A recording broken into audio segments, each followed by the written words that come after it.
Eli Pia sinun koko nimisi on? Niin, Lotta Kaarina. Juu, hauska tutustua. Niin, minkä ikäinen olit, kun sota alkoi? Ö, mm, 8 muistaakseni, koska siinä kuitenkin kuluu aikaa. Joo. Missä, niin. ja missä kaupungissa olet asunut tuolloin? No, se oli maaseutu. Joo, maaseutu.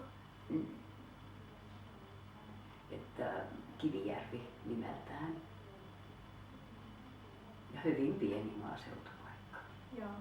Minkälainen se oli niin omasta mielestä? Se oli niin mukava paikka sulle? Oli hyvin tämmöinen, kaikki oli tuttua ja oli maaseutupitäjä. Siellä oli paljon tätä karjanhoitoa ja ihan tavallista maalaiselämää. Joo. Oletko asunut siellä niin koko sodan aikana vai oletko muuttanut jonnekin? Ei, ihan siellä. Joo. Onko se sitten, onko se niin itse huomannut, onko se jotenkin muuttunut niin se paikka ennen sotaa ja sitten sodan jälkeen? Näkyykö siitä jotain eroavaisuuksia vai? No ainakin se oli hyvin vaatimaton, että siellä oli muutama kauppa, joku osuuskauppa, talouskauppa ja sitten joku yksityinen kauppa. Mutta siinä ne sitten olikin. Ja yksi ainut hotelli siellä oli siellä kunnanlääkäri. Joo. Ja niin, nämä koulu sitten oli, silloin sanottiin kansakoulu. Joo. Eli, ja ketkä sitten vanhempasi olivat? Tai mitä he tekevät työkseen? No äitini oli opettaja. Joo. Mutta että, oliko siellä kansankoulussa? Joo. Mutta hän ei siellä ollut työssä silloin kun isäni oli omassa virassaan. Isäni oli nimismies. Joo. Ja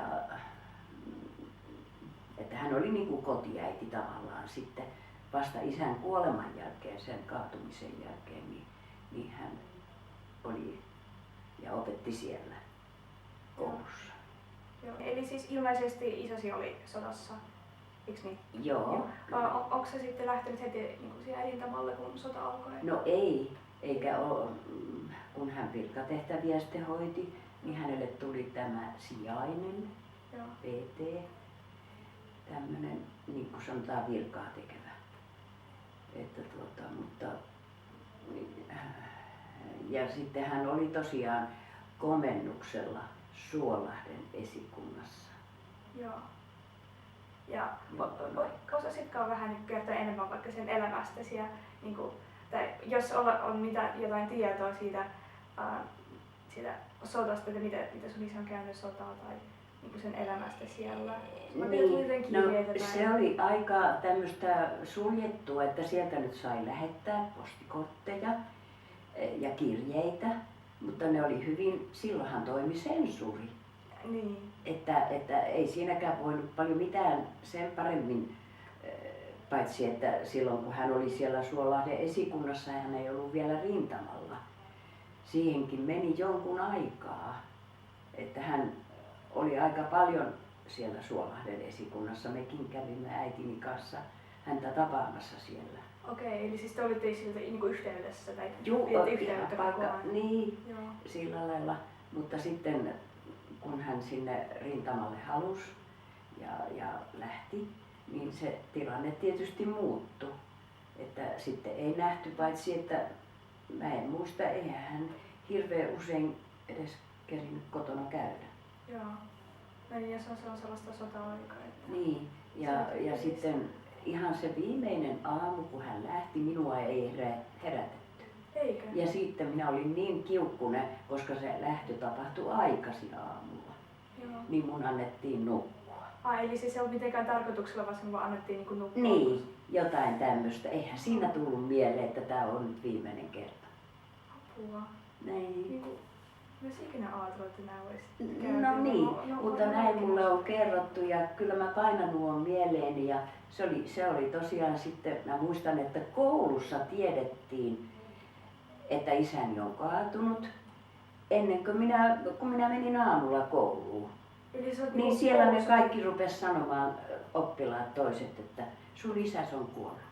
Apua. Mä sanoin, että ei varmaan voi olla. Ei oo totta. Eli siis sä oot niinku pieni tyttö ja menit Niin. vaan niinku tavallisena kouluaamuna Niin, kouluun. niin. Ja sä...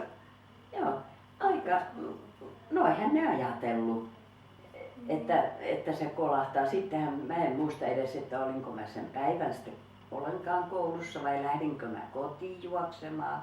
Ei ollut hirveän pitkä matka kuitenkaan. Niin sitten mä muistan vielä, että meillä oli siellä maaseudulla, kun on näitä pesutupia, ainakin siinä oli semmoinen tupa, niin mun tätini oli siellä sitten. Mä en muista missä äiti oli. Mutta mä juoksen sinne sitten ja vedän oven auki ja sanon, huudan kauheasti, että sanokaa, ettei mun isäni voi kuolla. Ei hän. Se oli, mä muistan se oma huutoni. Että, niin, että se oli, niin. Että sen jälkeinen aika oikeastaan on niinku sumua. Vähän niinku epätodellista, niin. Joo.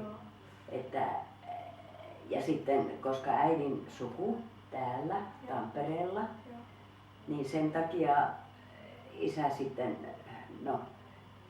tänne Kalevankankaalle haudattiin. Ne on semmoisia muistoja, että ne on oikeastaan nyt jälkeenpäin, ne ei ole enää erillisiä.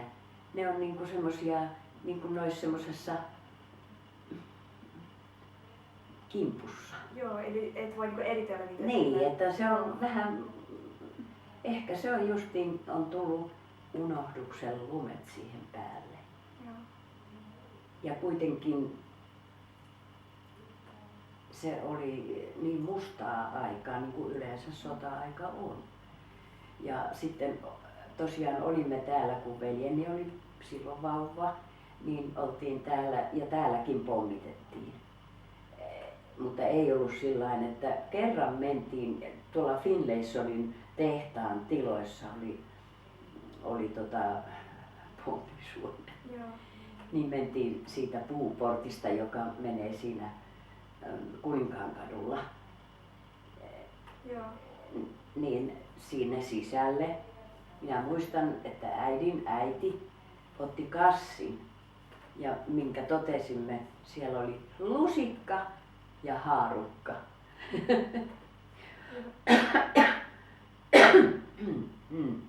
Siellä kassissa. Naurettiin sitä vaan jälkeenpäin, että mummu piti huolen, että on ruokailuvälineet. Niitä tärkeitä. Joo. Joo.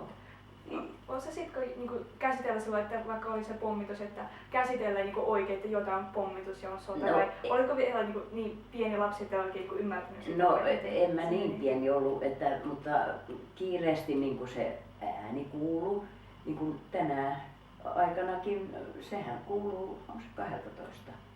On nämä hälytyssireenit, niitä niin kuin, että ne on toiminnassa. Näin harjoitussireenit. Niin, Joo. ne on arkisin maanantaina. Joo, välillä saatiin kuulla jotain. Joo, niin. Eli se oli sellaista vai? Joo, täällä, mutta esimerkiksi siellä maaseudulla, mä nyt hyppään taas sinne, Joo. niin siellä oli puun rungossa yhden siinä keskustassa tämmönen kolmiorauta. Ja siinä sitten oli vieressä semmoinen, millä voi sitä... Eli siis, että ihminen joutui nyt Niin, joo. eikö mene sille automaattisesti? Ei, koska se oli tosiaan ihan tätä maaseutua ja silloin oli paljon lunta ja yksi ainut lentokone näkyi. Ei mitään tapahtunut. Joo. No, hyvä vaan, että kyllä tapahtunut.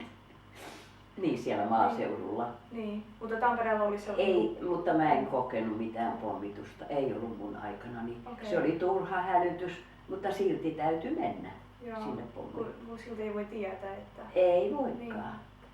Ei voikaan. Mutta siinä sitten yöpaidan päälle äkkiä vaan takki ja jalkaan sitten saappaat ja mitä ne oli siinä. Joo. Mutta en siitäkään muista sen enempää, mutta ei ollut mitään minun täällä ollessa silloin sodan aikana.